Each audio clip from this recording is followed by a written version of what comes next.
Asian travels and tourism এবং South Asian international limited Bangladesh সরকার অনুমোদিত রিক্রুটিং কোম্পানি। আজকে বাংলাদেশ থেকে ইউরোপের যে সমস্ত সেনজেন বা নন সেনজেন কান্ট্রিগুলোতে ফ্রিকুয়েন্টলি ওয়ার্ক পারমিট ইস্যু হচ্ছে এবং এমপ্লয়ারদের সরাসরি ডিমান্ড আছে এবং বাংলাদেশ থেকে ভিসা নিয়ে ওই সমস্ত কান্ট্রিগুলোতে যাচ্ছে, তার মধ্যে আজকে আমরা রোমানিয়া নিয়ে কথা বলবো। রোমানিয়া সেনজেন কান্ট্রি এবং রোমানিয়ার ইকোনমি ইউরোপিয়ান কান্ট্রিগুলোর মধ্যে অনেক বেশি স্ট্রং।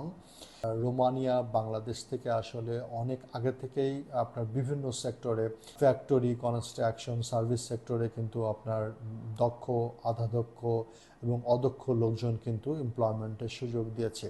তো বাংলাদেশ থেকে রোমানিয়াতে মাঝখানে আপনার বিভিন্ন ধরনের আপনার রোমানিয়ান গভর্নমেন্টের প্রবলেমের কারণে বেশ কিছু সময় আপনার অলিখিত বা অনির্ধারিত আপনার কিছু রেস্ট্রিকশন ছিল বিশেষ কিছু কারণে। তো বর্তমানে বাংলাদেশ থেকে রোমানিয়ার এমপ্লয়াররা কিন্তু র্যান্ডম ওয়ার্কার নেওয়ার ব্যাপারে ওয়ার্ক পারমিট ইস্যু করছে এবং রোমানিয়ার অ্যাম্বাসি দিল্লিতে যেখানে আছে সেখান থেকে কিন্তু আপনার মোটামুটি ভালোই আপনার ভিসা ইস্যু হচ্ছে এবং বাংলাদেশ থেকে ওয়ার্কার রোমানিয়াতে যেয়ে কিন্তু কাজ করছে।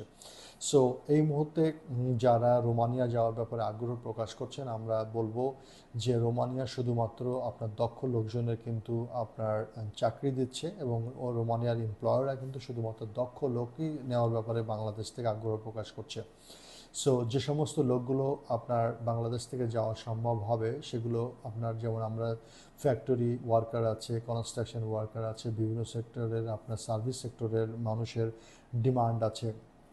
সো দেখা যাচ্ছে যে আপনার কনস্ট্রাকশনের কাজের জন্য যারা স্টোনের উপর কাজ করতে পারে বা ভালো ভালো টাইলস ফিটিং করতে পারে বা মোজাইকের কাজ করতে পারে, মানে বিশেষ করে যারা কনস্ট্রাকশন ফেজে, যারা কনস্ট্রাকশনের ফিনিশিং স্টেজের যে কাজের অভিজ্ঞতা যাদের আছে, তাদের কিন্তু একটা ভালো ডিমান্ড আছে।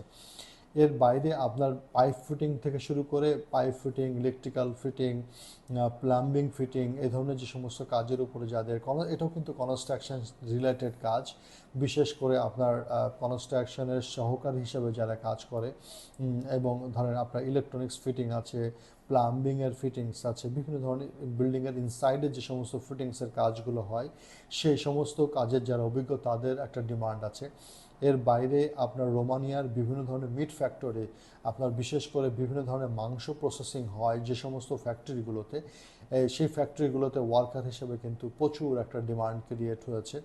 আরেকটি হলো যে আপনার শিপ ইয়ার্ড ফিটার মানে আপনার যেটা ডিরেক্টলি আমরা বলবো যে ওয়েল্ডিংয়ের কাজের অভিজ্ঞতা যাদের আছে বা শীট মেটাল নিয়ে যাদের কাজ করার অভিজ্ঞতা আছে, আই মিন যেগুলো হচ্ছে আপনার অ্যালুমিনিয়াম বা লোহা বা আপনার একটা ফ্যাক্টরির ইনসাইডে কাজ করার আপনার টেকনিশিয়ান হিসেবে যাদের অভিজ্ঞতা আছে তাদেরও ভালো ডিমান্ড আছে।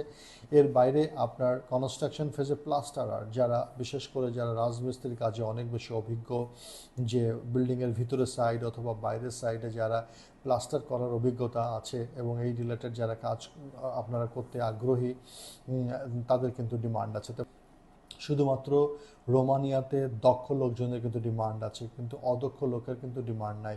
সো আপনারা খুবই সাবধান যে আপনাদের কাছে অনেক অফার আসতে পারে অদক্ষ বা আপনার আধা দক্ষ লোকের জন্য, কিন্তু আপনার রোমানিয়া শুধুমাত্র কিন্তু দক্ষ লোকের ব্যাপারে আগ্রহ প্রকাশ করেছে। তো যারা দক্ষ বিভিন্ন সেক্টরে কাজের জন্য আপনারা অদক্ষতা আছে, তারা যদি রোমানিয়াতে আপনারা ওয়ার্ক পারমিট চান বা আপনারা ভালো প্রসেস করে অনেস্ট প্রসেসিং করে আপনারা যাতে রোমানিয়াতে ভিসা নিয়ে যেতে চান, তারা বলবো যে আপনারা আমাদের এশিয়ান ট্রাভেলস অ্যান্ড ট্যুরিজম এবং সাউথ এশিয়ান ইন্টারন্যাশনাল কোম্পানিতে আমাদের সাথে সরাসরি যোগাযোগ করেন। আপনাদের যে কোনো সহযোগিতার জন্য আমরা আপনাদেরকে প্রস্তুত আছি। ন্যাচুরালি আপনার রোমানিয়াতে বেতন গ্রেড আপনার 800 থেকে 1200 ইউরো পর্যন্ত হতে পারে। এটা কাজের উপর ডিপেন্ড করবে। সপ্তাহে 48 ঘন্টা আপনাকে কাজ করতে হবে, এর বাইরে কাজ করলে আপনি ওভারটাইম পাবেন। বয়স সাধারণত 18 থেকে শুরু করে 55 বছরের ভিতরে যারা আছেন তারা কিন্তু আপনার রোমানিয়াতে আপনার দক্ষ ক্যাটাগরিতে কাজ পাওয়ার সুযোগ আছে। পুরুষ বা মহিলা যে কোনো জেন্ডারের মানুষই কিন্তু আবেদনের যোগ্য বলে বিবেচিত। সাধারণত রোমানিয়াতে এমপ্লয়াররা থাকার ব্যবস্থা করে দেয়, অ্যাকোমোডেশনটা ফ্রি করে দেয়, খাওয়াটা আপনার নিজের, সেটা আপনি নিজে ম্যানেজ করবেন। আর একটি জিনিস হলো যে যাদের হাতে এনাফ সময় আছে, যে 6 মাস থেকে 1 বছর যারা সময় দিতে পারবেন ইউরোপের সেনজেন কান্ট্রিতে রোমানিয়াতে যাওয়ার জন্য, তাদের জন্য আমরা বলবো যে আপনি রোমানিয়াতে আবেদন করতে পারেন। সো রোমানিয়ার ভিসা প্রসেস বাংলাদেশ থেকে হয় না, এখানে কনসুলেট বা অ্যাম্বাসি নাই। আপনাকে অবশ্যই ভিজিট ভিসা অথবা আপনার ডাবল এন্ট্রি ভিসা নিয়ে আপনাকে দিল্লিতে রোমানিয়ার যে অ্যাম্বাসি আছে সেখানে আপনাকে ফাইনাল স্টেজে অ্যাপ্লিকেশন জমা দিয়ে ভিসা রিসিভ করে তারপর কিন্তু আপনাকে রোমানিয়া যেতে হবে। সো যদিও আপনাকে বাংলাদেশের বাইরে আপনার ইন্ডিয়াতে যে ভিসা ফেস করতে হচ্ছে, কিন্তু ভিসা রেশিও অনেক ভালো। সো যেহেতু প্রচুর লোকের ডিমান্ড আছে, ভিসা রেশিও অনেক ভালো, সেনজেন কান্ট্রিতে যেতে যাচ্ছেন, তাহলে আমরা বলবো যে আপনি দক্ষ হয়ে, আপনি কাজ জেনে দক্ষ হয়ে দেন তারপরে আপনি রোমানিয়াতে যাওয়ার চেষ্টা করেন। সো আপনি সেনজেন কান্ট্রিতে, এক কান্ট্রিতে যদি আপনি ওয়ার্ক পারমিট পেয়ে যান, তাহলে আপনি লিগালি সেনজেনের অন্য কান্ট্রিগুলোতেও কিন্তু আপনি রোমানিয়া গভর্নমেন্টের পারমিশন নিয়ে এবং আপনার ক্লিয়ারেন্স নিয়ে, ছাড়পত্র নিয়ে, তারপর কিন্তু অন্য কান্ট্রিতেও কিন্তু আপনি জেনুইন হয়তো কাজ করতে পারবেন।